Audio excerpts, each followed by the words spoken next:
pé por um instante, vamos ainda ler a palavra de Deus no Evangelho de Jesus Cristo segundo escreveu Lucas, no capítulo 2. Capítulo 2. Luke 2. Nós vamos ler do versículo 1 até o versículo 20. 1 ao 20. Amém? Luke 2, 1 to 20. O nascimento de Jesus. A Bíblia diz assim: E aconteceu naqueles dias que saiu um decreto da parte de César Augusto, para que todo mundo se alistasse. Este primeiro alistamento foi feito sendo Cirênio presidente da Síria, e todos iam alistar-se, cada um à sua própria cidade. E subiu também José da Galileia, da cidade de Nazaré, a Judeia, a cidade de Davi, chamada Belém, porque era da casa e família de Davi, a fim de alistar-se com Maria, sua mulher, que estava grávida. E aconteceu que, estando eles ali, se cumpriram os dias em que ela havia de dar à luz, e deu à luz a seu filho primogênito, envolveu-o em panos e deitou-o numa manjedoura, porque não havia lugar para eles na estalagem. Ora, havia naquela mesma comarca pastores que estavam no campo e guardavam durante as vigílias da noite o seu rebanho. E eis que o anjo do Senhor veio sobre eles, e a glória do Senhor os cercou de resplendor, e tiveram grande temor. E o anjo lhes disse: Não temais, porque eis aqui vos trago novas de grande alegria, que será para todo o povo. Pois na cidade de Davi vos nasceu hoje o Salvador, que é Cristo o Senhor. E isto vos será por sinal: achareis o menino envolto em panos e deitado numa manjedoura. E no mesmo instante apareceu com um anjo uma multidão dos exércitos celestiais, louvando a Deus e dizendo: Glória a Deus nas alturas, paz na terra, boa vontade para com os homens. E aconteceu que, ausentando-se deles os anjos para o céu, disseram os pastores uns aos outros: Vamos, pois, até Belém, e vejamos isso que aconteceu, e que o Senhor nos fez saber. E foram apressadamente, e acharam Maria e José, e o menino deitado na manjedoura. E vendo-o, divulgaram a palavra que acerca do menino lhes fora dito. E todos os que ouviram se maravilharam do que os pastores lhe diziam. Mas Maria guardava todas essas coisas, conferindo-as em seu coração. E voltaram os pastores, glorificando e louvando a Deus por tudo que tinham ouvido e visto, como lhes havia sido dito. Amém? Podeis assentar, irmãos. Vamos à palavra de Deus. Antes de eu falar, no boletim eu tenho uma palavra explicativa sobre o Natal, e é mais ou menos o que eu vou falar hoje, mas não baseado no mesmo texto, mas só para os irmãos entenderem. Depois, se você quiser passar esse boletim para alguém, é uma explicação sobre comemorar ou não o Natal, tá bom? Então, os irmãos têm aí nas mãos uma arma. A pergunta dessa semana para mim, de algumas pessoas, foi: devemos comemorar o Natal? E eu certamente tinha que responder, eu tirei um tempo para responder essa pergunta também, porque muitos ainda têm dúvida. E assim como o Novo Testamento todo foi escrito para crentes, assim são os crentes que fazem essas perguntas, né?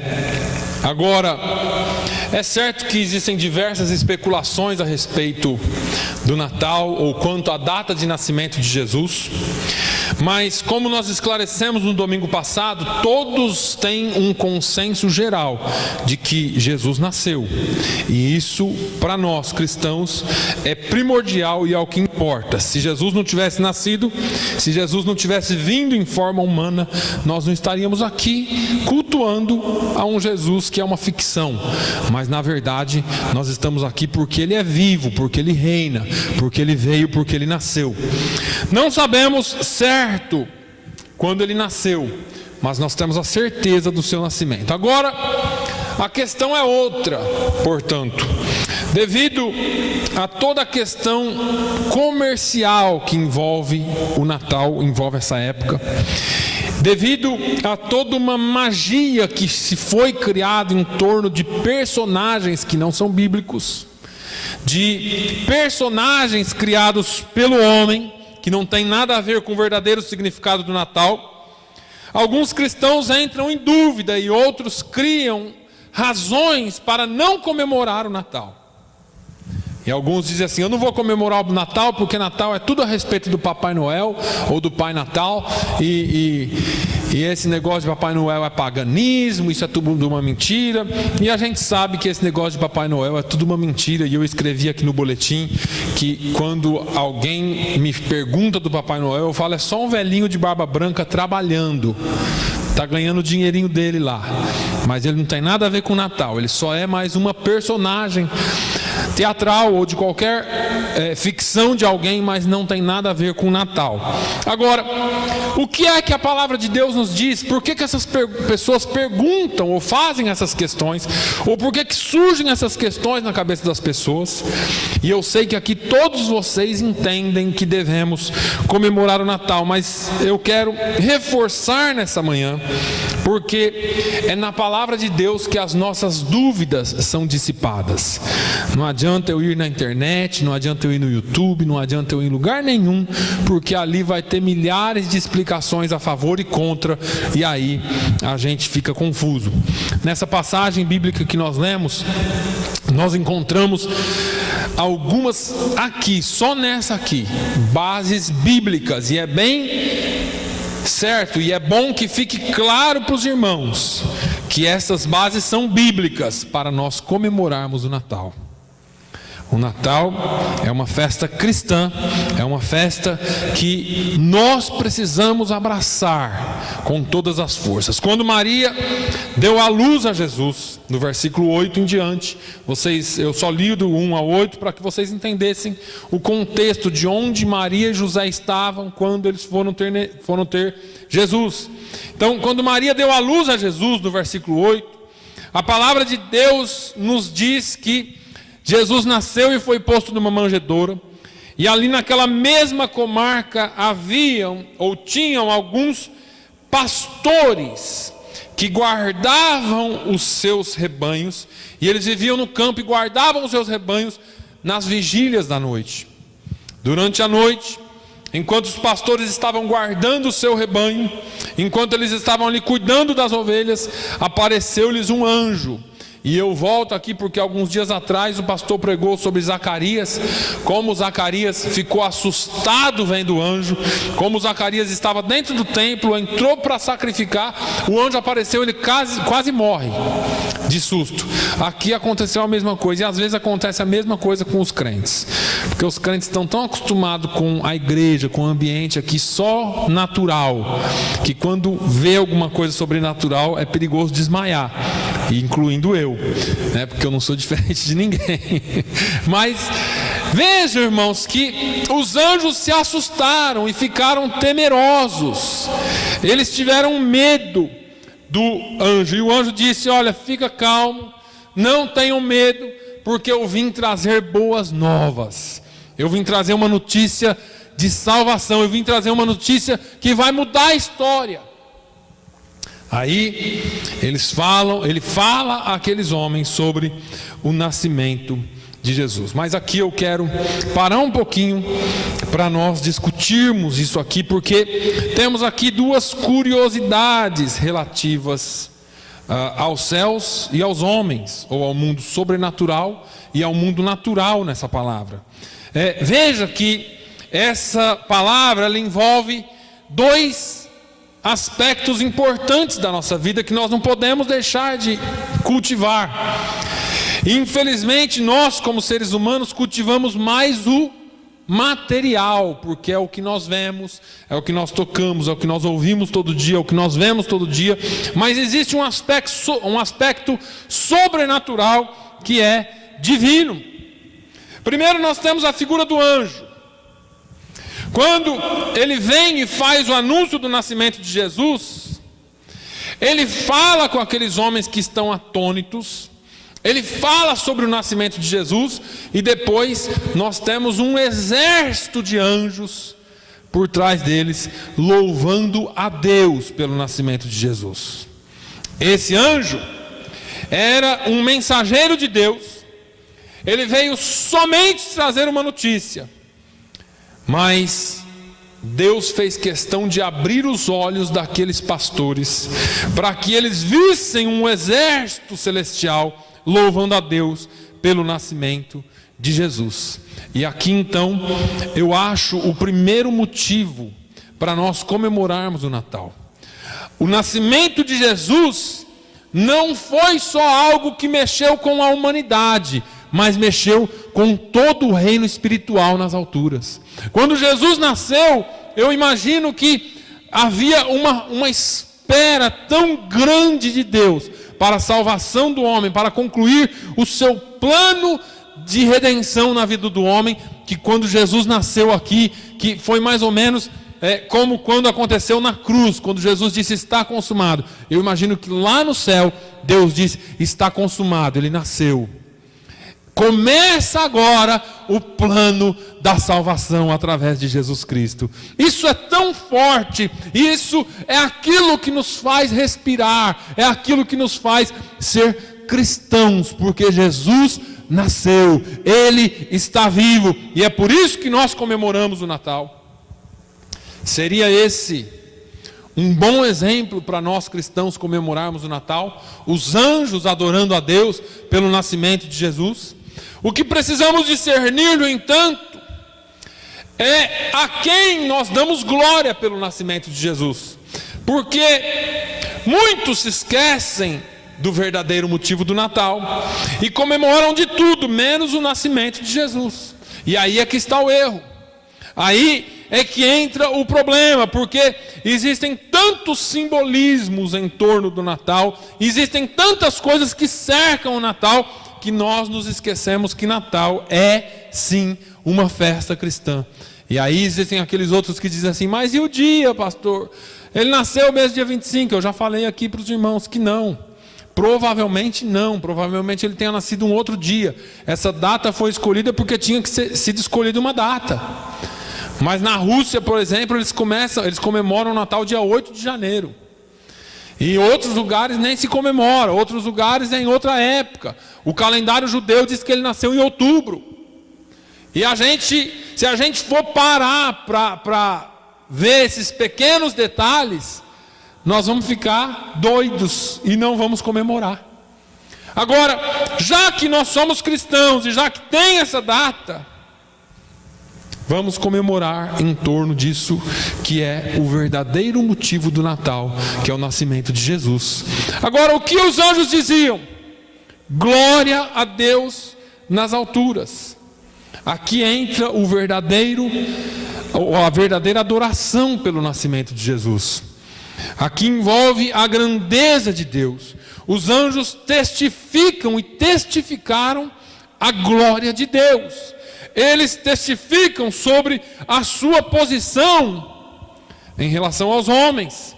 Eles testificam dizendo que Deus é santo. Eles testificam dizendo que Ele está acima. Ele está muito acima. E isso nós temos que entender, irmãos.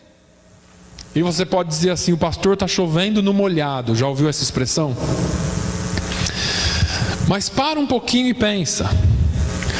O quanto a igreja naturalizou Jesus. Vamos lá para a igreja, né? E tudo é tão natural, em nome de Jesus, Jesus, mas o verdadeiro significado disso nós perdemos.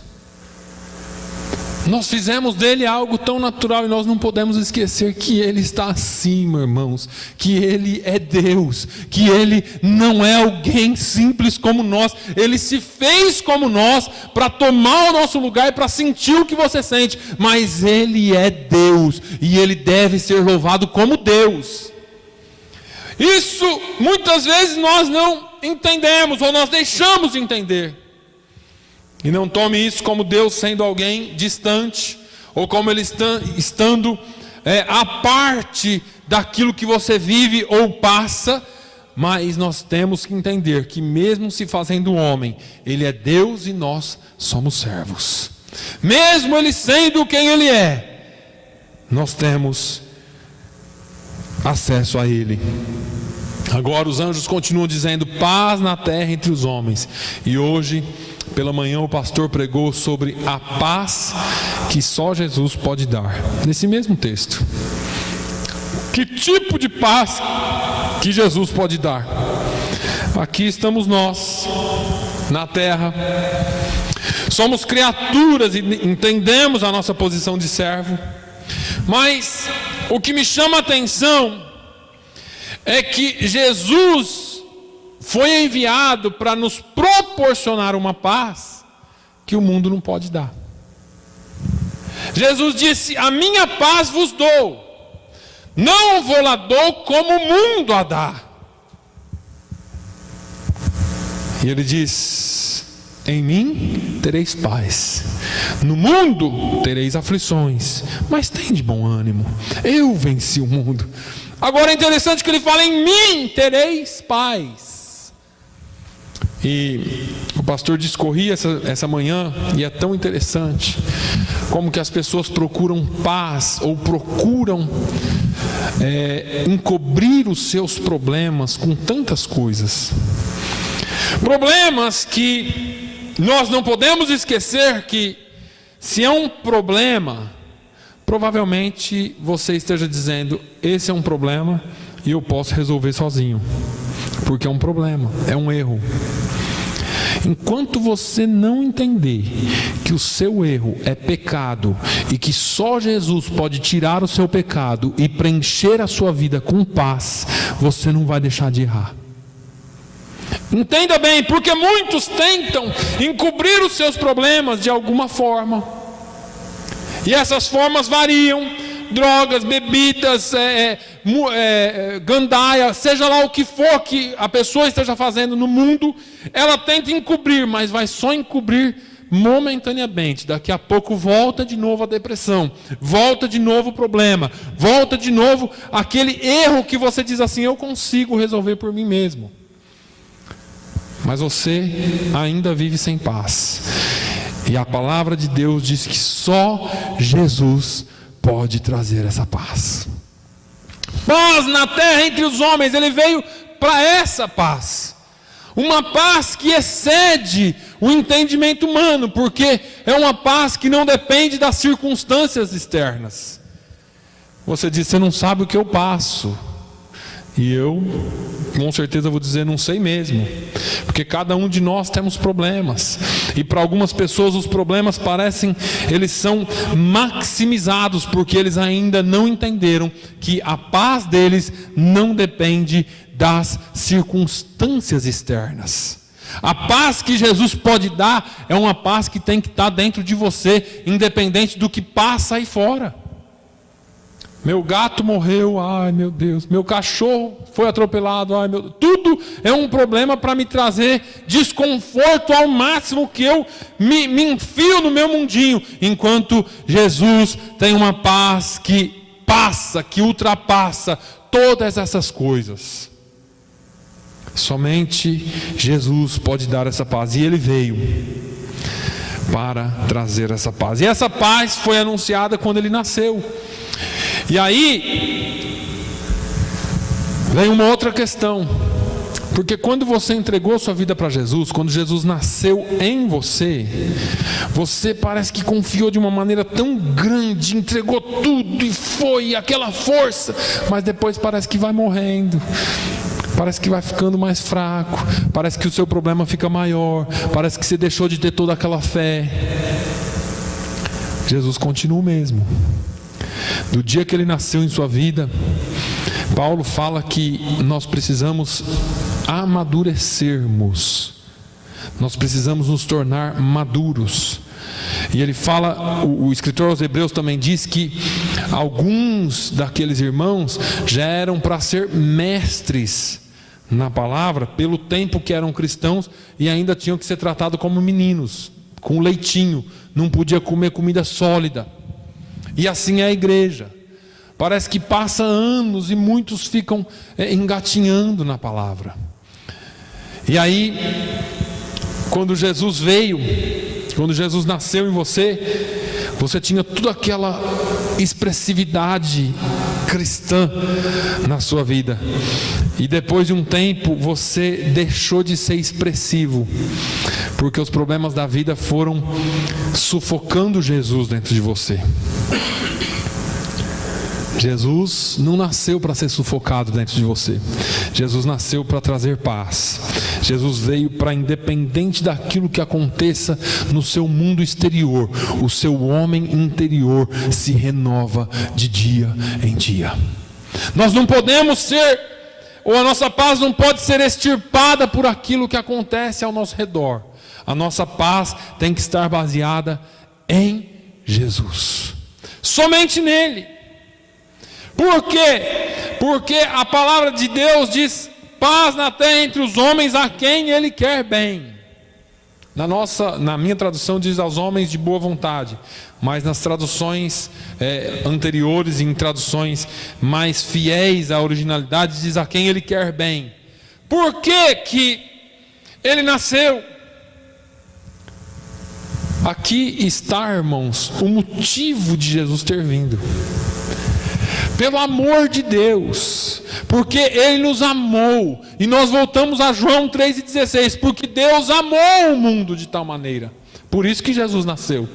Por isso que Ele foi anunciado. Porque Ele enviou Jesus. Porque não foi realmente para criar uma religião nova, ou uma nova seita, ou somente alguns seguidores. Mas Ele nasceu porque Deus amou o mundo. E porque Deus amou o mundo, Ele enviou Jesus. E Jesus veio para trazer paz, e paz que excede todo entendimento. Ele não nasceu só para que mudasse o calendário da história. Ele nasceu para mudar a história e mudar a vida de quem aceita Ele como Senhor. Isso é motivo bastante para nós comemorarmos o Natal. Isso é motivo bastante para nós comemorarmos o nascimento de Jesus. Estamos em época de Natal, sim. Estamos numa época que todo mundo compra para lá e para cá.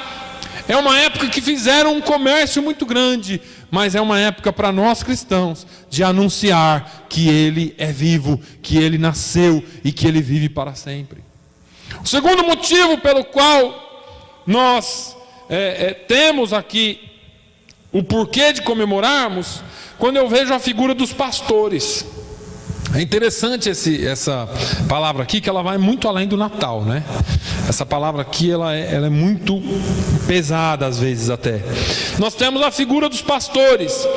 E eu fico imaginando por que é que Deus não se manifestou para reis, para presidentes, para homens importantes, ricos.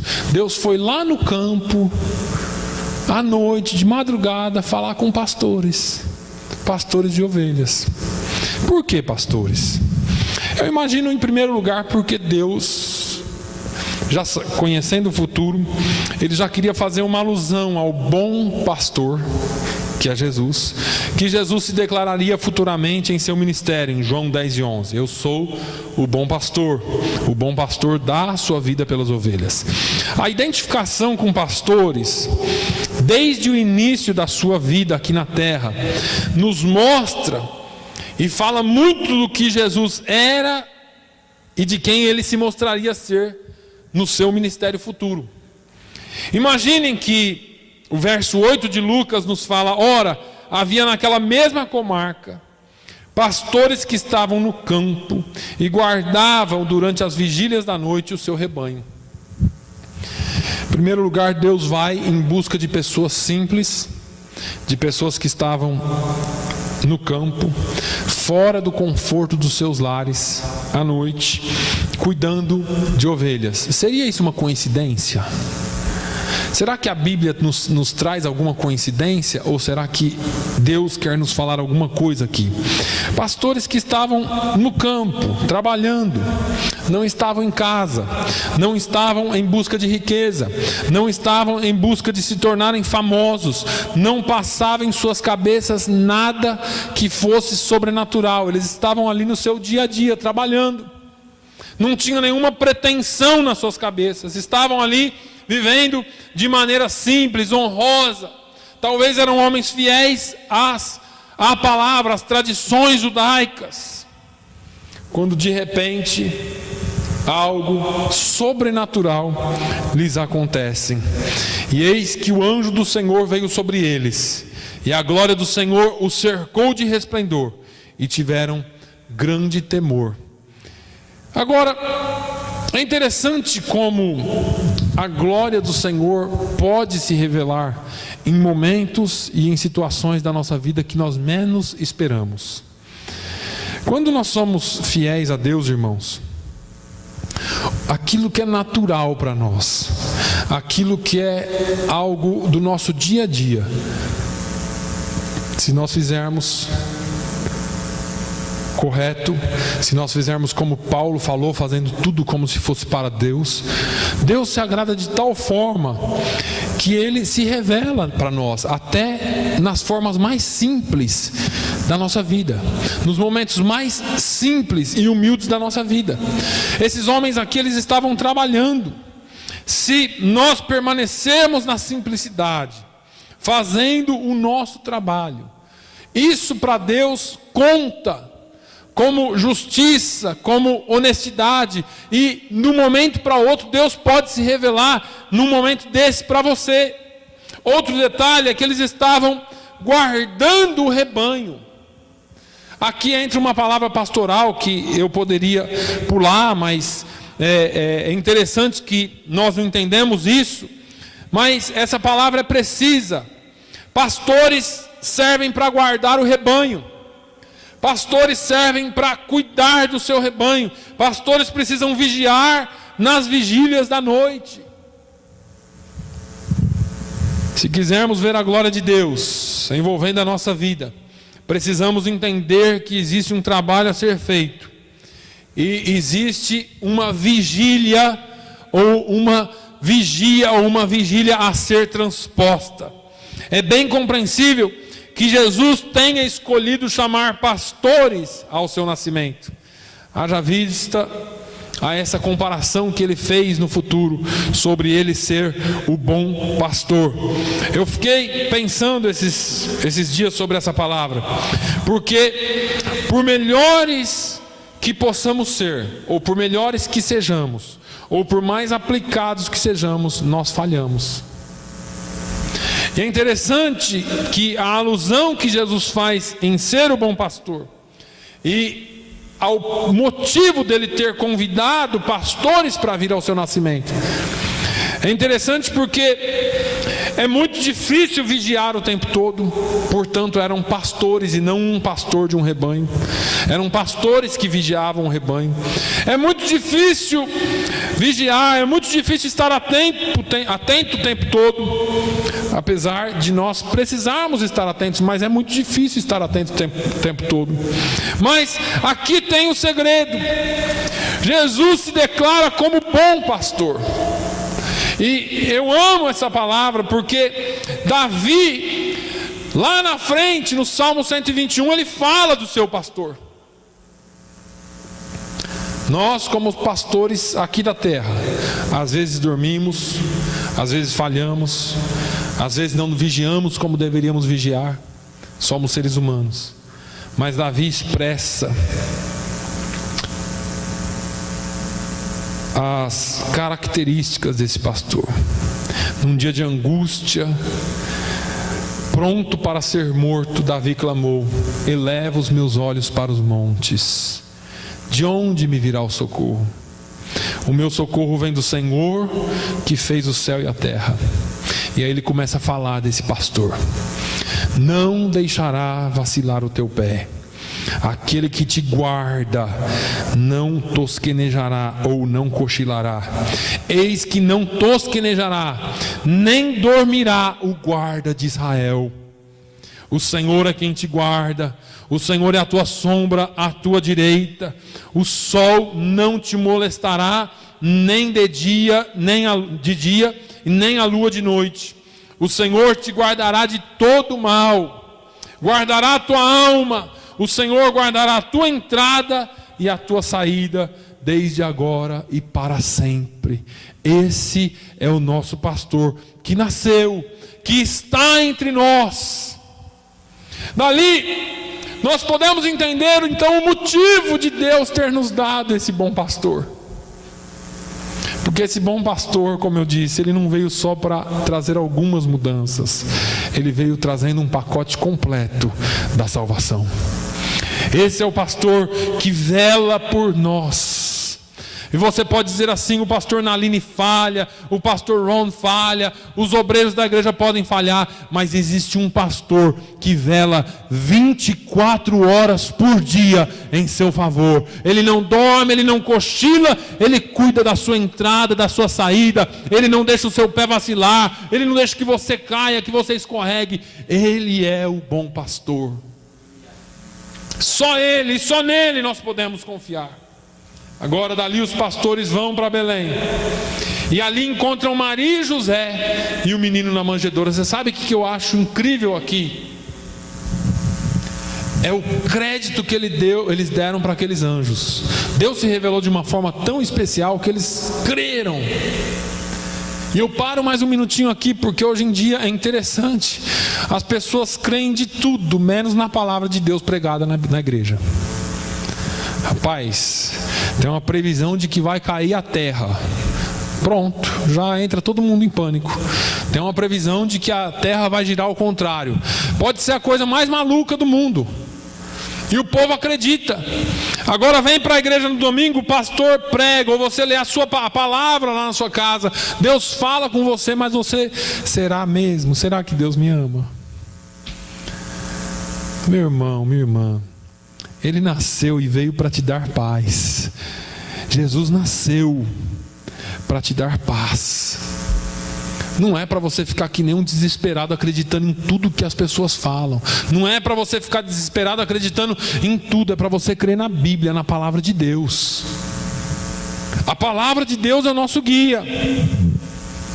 Agora, quando eles chegam lá, eles viram que o que lhes havia sido anunciado era verdadeiro. Então, os crentes de Bereia, quando a palavra de Deus era pregada para eles, eles iam lá correndo, porque os discípulos pregavam, os apóstolos pregavam o Antigo Testamento, as promessas e aquilo que tinha se cumprido em Jesus. Então eles corriam lá, os discípulos falavam assim: olha, Gênesis 3:15 diz que Deus vai levantar o filho da mulher, vai pisar a cabeça da serpente, a semente da mulher esmagará a cabeça da serpente. Onde que é mesmo? Gênesis 3:15. Vamos em Gênesis 3:15 para conferir. Tá certo, falou mesmo. Olha, Isaías falou lá em Isaías 53 que ele vem, ele vai sofrer e ele vai tomar o nosso lugar, e a paz e o pecado que estava sobre ele, ou pelas suas pisaduras nós fomos sarados. Onde que é? Isaías 53. Isaías 53. É verdade, ele falou. Agora, esses homens foram lá conferir. E a igreja muitas vezes ouve a palavra de Deus, não confere e fica vagando por aí. Porque não confere aquilo que a palavra de Deus diz. E por causa da sua falta de atenção, da nossa falta de atenção, nos traz falta de fé também. Porque a fé vem pelo ouvir, e ouvir a palavra de Deus. E aí, nós não temos a fé para ir lá, para conferir, para ver o que foi anunciado e saber que é verdade. Agora, eles viram que o que lhes havia sido anunciado era verdade, era verdadeiro. E o que eles fizeram em seguida? A palavra de Deus diz que esses homens saíram e começaram a anunciar. E eles não pararam de anunciar aquilo que eles haviam visto pelos anjos e visto acontecer. A Bíblia diz que eles foram e anunciaram a todos o que lhes havia sido dito acerca do menino. e voltaram glorificando a Deus pelo que tinham visto e ouvido. Irmãos, eu não gosto de ser só exortativo, mas tem hora que a palavra ela fala com a gente. Nós crentes, nós temos talvez um problema na atualidade, porque a gente vive as bênçãos de Deus, pelo menos é isso que eu e você pregamos. Nós vivemos a bênção de Deus, certo? E aí a gente sai daqui e se cala. Você tem Jesus, o dia que você conheceu Jesus, não sei se foi assim na sua vida, mas quando eu tive um encontro verdadeiro com Jesus, eu queria que todos os meus companheiros de serviço aceitassem Jesus. Eu queria que todo mundo soubesse que eu tinha tido um encontro com Jesus. Hoje nós vemos a igreja, saímos daqui, esquecemos esse negócio de Jesus. Para que anunciar? Para que anunciar? E tem outros que não podem anunciar porque a sua vida não condiz com o que ele fala. E aí nós precisamos então viver o evangelho para podermos anunciar, e temos que glorificar a Deus pelo que ele faz.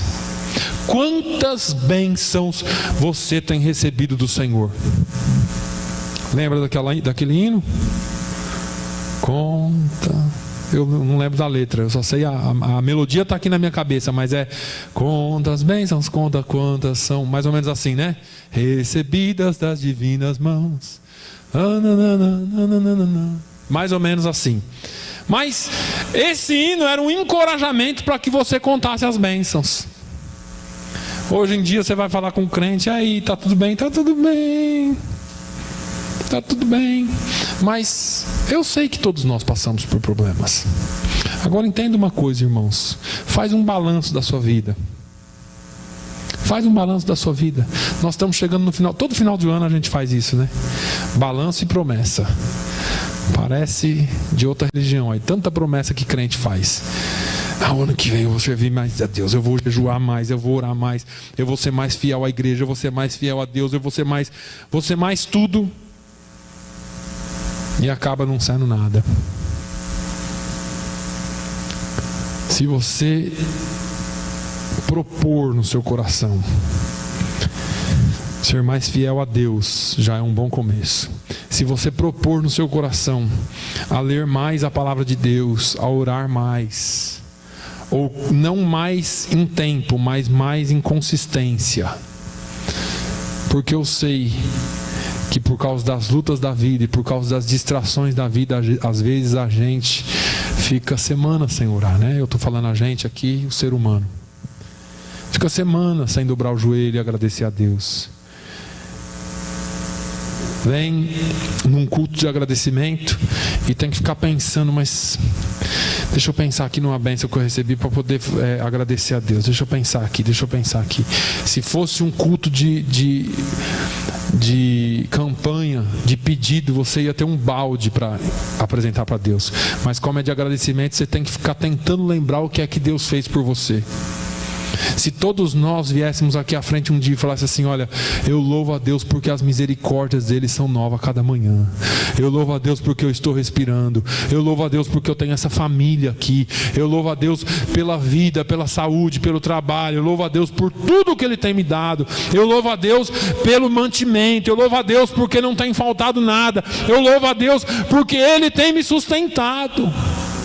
Será que isso não é bênção suficiente? Ou talvez será que você teria que abrir a sua boca e dizer assim: eu louvo a Deus porque Ele me amou primeiro, quando eu ainda era pecador, Ele morreu na cruz por mim, para perdoar os meus pecados. Será que isso é motivo suficiente para louvarmos a Deus? Esses pastores voltaram glorificando a Deus por tudo que haviam visto e ouvido. Podemos comemorar o Natal, devemos comemorar o Natal.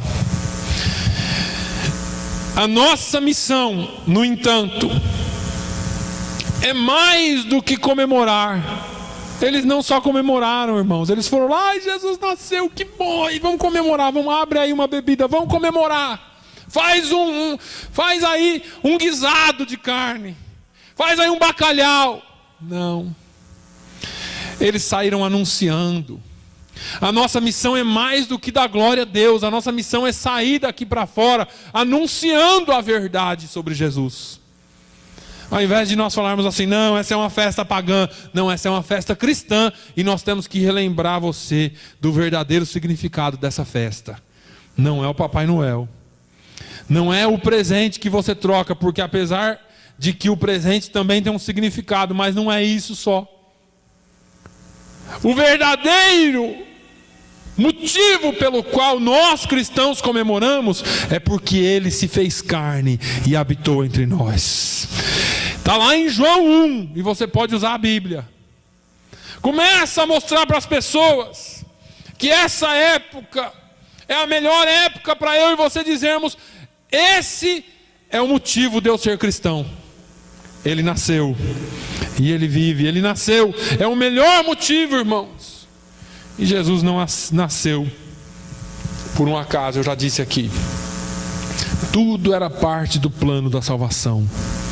Quando eu e você entendemos isso, a nossa comemoração de Natal passa a ser diferente. Porque não vai ser só o pato assado, né, irmão Manuel? Não vai ser só o pato assado, e muito menos só aquele monte de comida que a gente come, que é bom, porque você reúne a família e tem esse relacionamento, essa confraternização.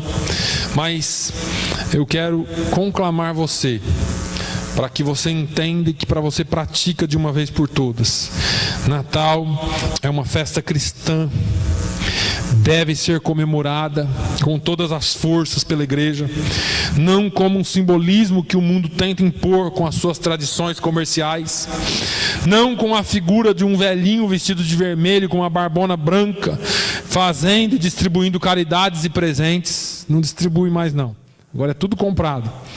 Mas com a anunciação do nascimento de Jesus, com a anunciação de que Ele é o único que é capaz de nos salvar. E se nós fôssemos entrar por outros simbolismos, tem muito o que falar. Por que trocamos presentes então? Por que essa coisa toda comercial? Jesus recebeu presentes. E se nós formos pensar em presente, nós recebemos o maior, que foi Ele. A Bíblia diz que Deus amou o mundo e deu o seu Filho. É um presente. Por causa desse presente nós estamos aqui. Então você pode trocar presente, mas irmão, não troque presente só para dizer assim, ó, isso é para você por causa do Natal, não. Olha, eu estou te dando isso aqui como um simbolismo do que Jesus fez, do que Deus fez por mim. Jesus um dia recebeu também presentes quando Ele nasceu, então eu estou te dando presente, mas é para te agradar, mas é para te lembrar de que Ele nasceu e que Ele vive. É para te lembrar que Ele nos trouxe salvação. Assim como Jesus recebeu o presente quando nasceu, nós recebemos o maior presente. E assim nós também presenteamos. Mas nós somos os detentores desse maior presente. Irmãos, Pedro fala assim: estejais sempre prontos para responder com mansidão a razão da esperança que há em vós. A nossa esperança se chama Jesus. Não brigue por causa de Natal. Se outros cristãos aí falam assim, não rapaz, isso é uma festa pagã, não brigue. Faz que nem Paulo falou para Timóteo: foge das discussões tolas. Foge. Não fique entrando em discussão tola. Mas se você tiver oportunidade, compartilhe o verdadeiro sentido do Natal, porque essa Isso é estar pronto para responder com mansidão à razão da esperança que há em nós. Jesus nasceu, irmãos. Jesus nasceu. Eu estou falando aqui sobre o nascimento dele hoje. Nós sabemos que ele viveu, que ele morreu e ressuscitou quando ele terminou a obra completa da salvação. Mas ele só pôde concluir a obra da salvação porque ele nasceu entre nós. Ele nasceu e nós precisamos lembrar disso. Não se esqueça do verdadeiro motivo do Natal. Se você quiser depois pegar um boletim e levar para alguém, não está com toda essa palavra aqui, mas tem um resumo de alguma coisa para que as pessoas possam entender o verdadeiro motivo do Natal. Que Deus abençoe a sua vida no nome de Jesus. Vamos ficar de pé, vamos orar ao Senhor mais uma vez. Pai, nós te louvamos, engrandecemos o teu nome, Senhor. Senhor, nós temos tantos pedidos. Todos os dias nós nos ajoelhamos, ou mesmo sentados, ou deitados, ou no banho, seja lá onde for. Nós abrimos as nossas bocas para te pedir tanto. E nós nos esquecemos que o Senhor já nos deu o maior presente. E que, como portadores desse maior presente, nós temos todas as bênçãos dos céus. Pai, eu te louvo porque o Senhor é bom e a sua misericórdia dura para sempre. Eu te louvo porque o Senhor nasceu. O Senhor deixou a sua glória, o seu trono. O Senhor desceu e se fez carne e habitou entre nós. Nós éramos indignos, pecadores ainda, e o Senhor já havia nos escolhido. Paulo diz que, sendo nós ainda pecadores, o Senhor se entregou e morreu por nós na cruz do Calvário. Nós não merecíamos tanto amor. Nós não merecíamos tamanho presente, mas o Senhor achou por bem, ó Deus, salvar a raça humana. Senhor, muito obrigado pelo presente que Tu és nas nossas vidas. Muito obrigado, Senhor, pelo ar que respiramos. Muito obrigado, Senhor, pela saúde que nós temos. Muito obrigado, Senhor, pelo emprego que o Senhor tem dado a cada um dos seus filhos aqui. Muito obrigado, Senhor, pela família que o Senhor nos dá. Porque ainda que alguns tenham a família longe, como nós temos, mas nós temos uma família aqui, Senhor, e nós podemos nos confraternizar contigo. Senhor, essa festa não é só uma festa para a família, mas é uma festa individual nossa. Porque cada um de nós que temos Jesus, nós devemos estar em festa, porque o Senhor habita em nós. Senhor, muito obrigado pelo Teu amor. Muito obrigado, Jesus. Muito obrigado, Senhor. Muito obrigado, Senhor. Nós só temos a Te agradecer nesse dia. Senhor, o único pedido que eu quero Te fazer: nos leve em paz. Nos guarde, continue nos guiando e nos dê uma semana abençoada no nome de Jesus.